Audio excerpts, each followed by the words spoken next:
I was heavyweight champion of the world, I believed I ruled the world. I had homes all over the country, I had luxurious apartments all over the country, I had the most exquisite cars. But I loved leeches. I wanted them to suck my blood. I just wanted them to suck my blood, all of my blood. I wanted them to suck it, and then they'd sell my blood. Then I'd buy my blood back for allow them to suck it again. And that was my downfall. I just associated myself with so many leeches. And I guess everybody has their purpose in life, and I call them leeches, and that's not from a negative perspective either. I say that because I allowed that to happen. You know what I mean? In some aspects, I'm a leech as well. You know, because I allowed them, I sucked from them as they sucked from them. I guess it was a give and take situation. So there's no one to blame truly but myself. My philosophy was like, people basically suck. Because really, you know what I mean? They're always trying to screw you. Everyone? No, you know, you run into, you have these different occasions where you run into nice people, you know what I mean? But, you know, you've been through the experience, you know, they don't have no emotion towards human feelings, you know what I mean? Hard to trust. Absolutely. My first manager, Bill Caton, and those guys, they were like slave masters, basically. Because I was just a young kid, 18 years old, 17 years old. I was too young to even sign a contract with those guys. But I signed the contract, because they died, I signed the contract with these guys. And they took, a third of what I had. Eventually, I got rid of them, and then I got caught up with this other piece of shit, Don King, who's this is just a wretched, slimy, reptilian motherfucker, right? This is supposed to be my brother, my black brother, right? He's just a bad man, this real bad man. He abused you, and he would kill his mother for $1. He's ruthless, he's deplorable. He doesn't know how to love anybody. That's just the way he is. The greatest country in the world, man. This is America, baby.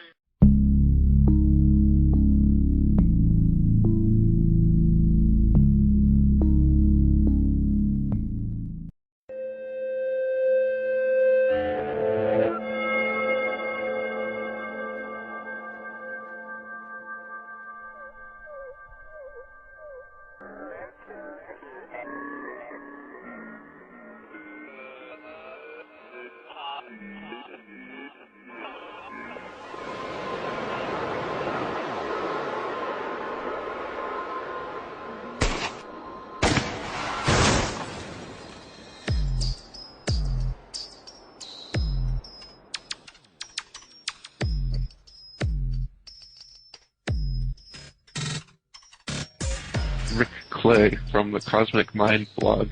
He's dead now. It came out saying that he committed suicide, which is complete farce. There's no way that he committed suicide. He came out on a radio interview at Red Ice Creations for 4 hours talking about just this blue beam, the fake alien invasion in 2012. The symbolic research that Rick Clay did into the Olympics, he narrowed it right down to the 2012 London Olympics.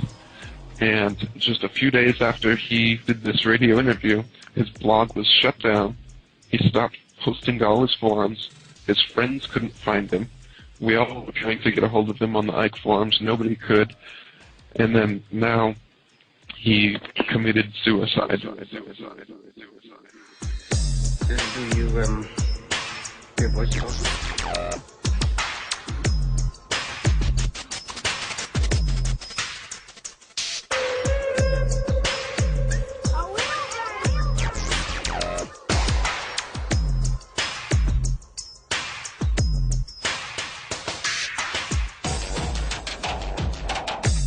Do you, hear voices talking?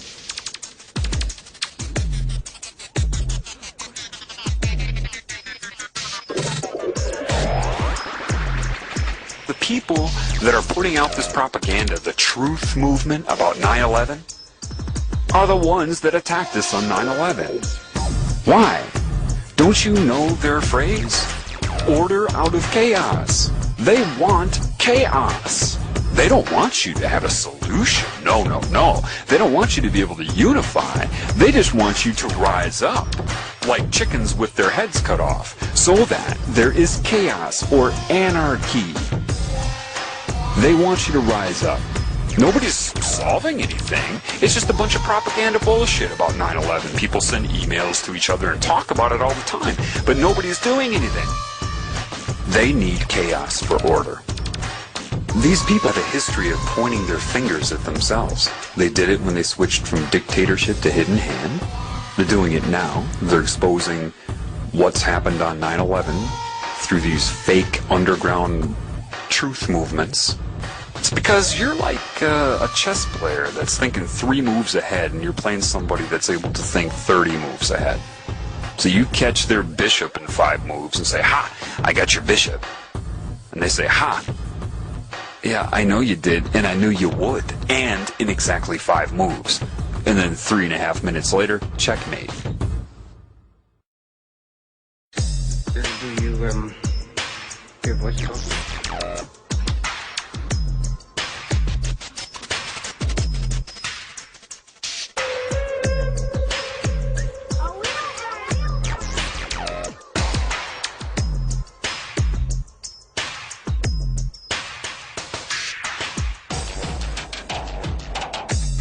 Do you hear voices also?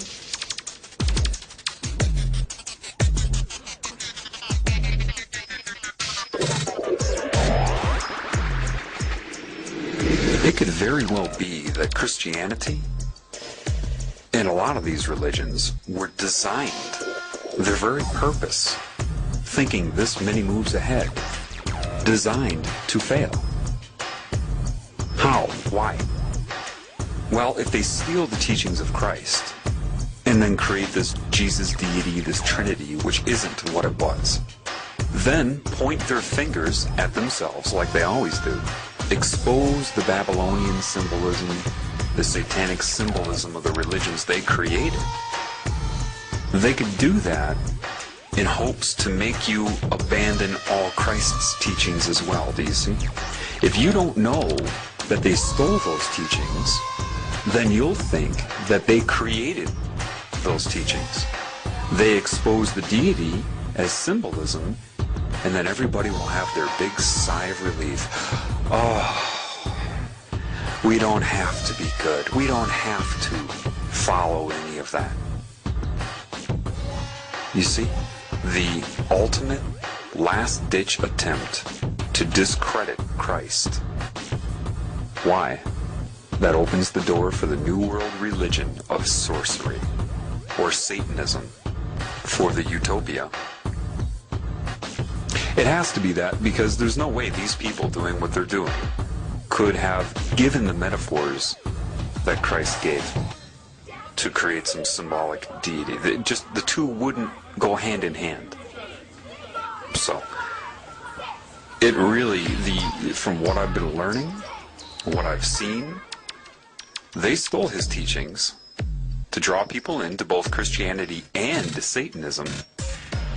Then they're going to point the finger at the symbolism of Christianity and other religions so that people release all of the teachings of Christ, thinking it was a fraud, for the final entrapment. It's very important that you stay balanced. The primary foundation of what you are is love, and that's what they don't want you to know.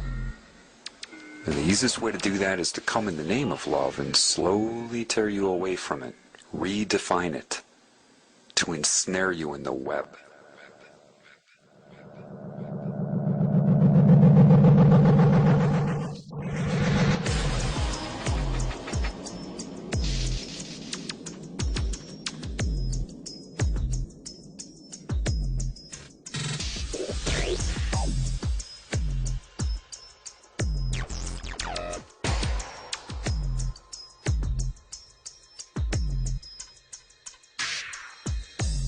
Do you hear voices also?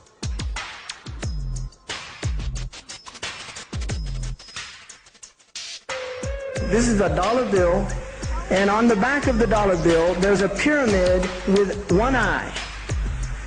Now, the one eye is the sun god, Re. This is the Masonic god. If you look, you'll see the pyramid is built except for the top. The eye is suspended above the top. It hasn't come down yet. Because they believe until they finished the Masonic project, which is the what they say on the bottom, Novus Ordo Seclorum, and then Annuetta Chapters, he is pleased with our project. In other words, the God they believe in is pleased with our project. What is the project? The project is literally the secularization of the world. To completely strip the world from religious beliefs. This is the project, and that is why it is called Novus Ordo Seclorum, a new secular or worldly order.